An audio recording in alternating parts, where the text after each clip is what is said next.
In this video, I'm going to be demonstrating the piano key test. The purpose of this test is to test for distal radial ulnar instability, which is a common sign in patients with rheumatoid arthritis.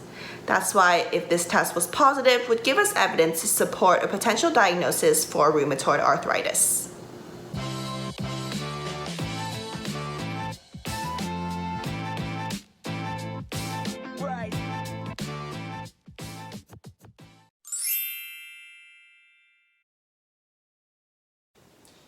So for the piano key test, we're going to want our patients sitting.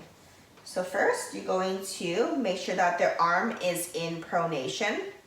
Then while stabilizing at the radius, you're going to apply a downward pressure on the ulna, like a piano key, so downward resistance for several seconds there.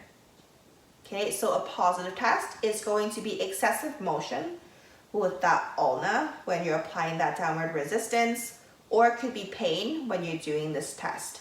And this could be a sign for potential diagnosis for rheumatoid arthritis. All right, so that was the piano key test. If you'd like to see more videos on diagnosing rheumatoid arthritis, I'm going to be linking 2 videos up here for you. You can go watch those. Otherwise, don't forget to leave me a like and subscribe if you like the content, and I'll see you in the next video.